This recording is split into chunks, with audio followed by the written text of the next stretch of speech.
Nag-backflip sa lakas ni Lebron mula sa kabilang court ng buwelo. Anyari kay LBJ, tinamad, sakit ulo. Nagmukhang ewan naman ang dalawa kay Jokic, Mamba mentality kahit ang referee naguluhan.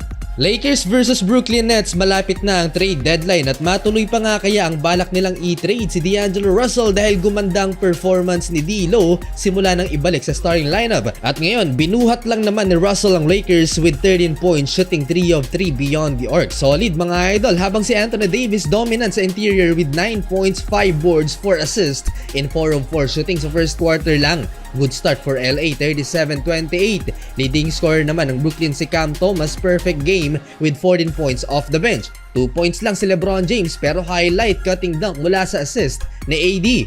Second quarter, ex-Laker na si Looney Walker IV nakipagduelo kay LeBron James. Sagutan sa pag-score mga idol, biglang init sa LBJ at back-to-back 3-pointers ang ganti kay Looney Walker. Logo 3-pointer for LeBron. Grabe, makatingin itong si Royce O'Neal, parang naging fanboy bigla kay LBJ nang bully sa paint si LeBron James at pa-flex-flex pa sa harap ng Brooklyn bench. 14 points sa second quarter lang si LeBron. Ito ang matindi, dala ang malaking pwersa, coast to coast, sinagasaan si O'Neal and one. Napa-backflip sa lakas ng impact mga idol. Nag-mini run ng Nets bago ang halftime. Spencer Dinwiddie and Mikal Bridges 3-pointer, 68-62. Lakers up by 6 halftime.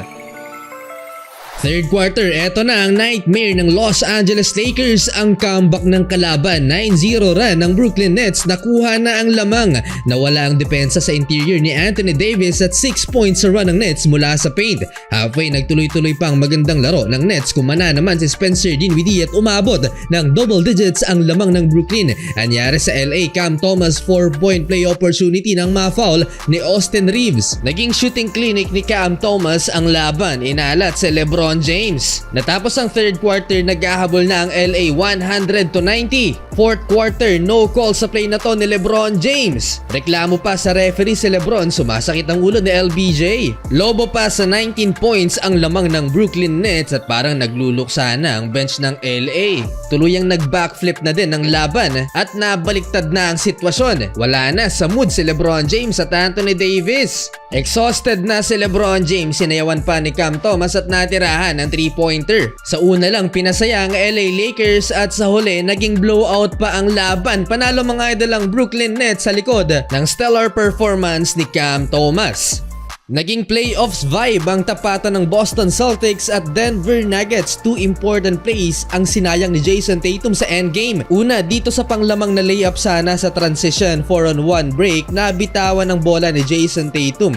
Last 17 seconds after niyan, na-foul mga idol si Aaron Gordon, nabigyan ng 2 free throws at dito nangyari ang genius play ni Nikola Jokic na nagpagulo sa kaisipan ng referee. Mamba mentality ni Jokic nang paguntugin si Porzingis at Jaylen Brown na nagresulta sa lane violation ng Celtics. Crucial ang ruling ng official at nauwi sa jump ball ang desisyon ng crew chief.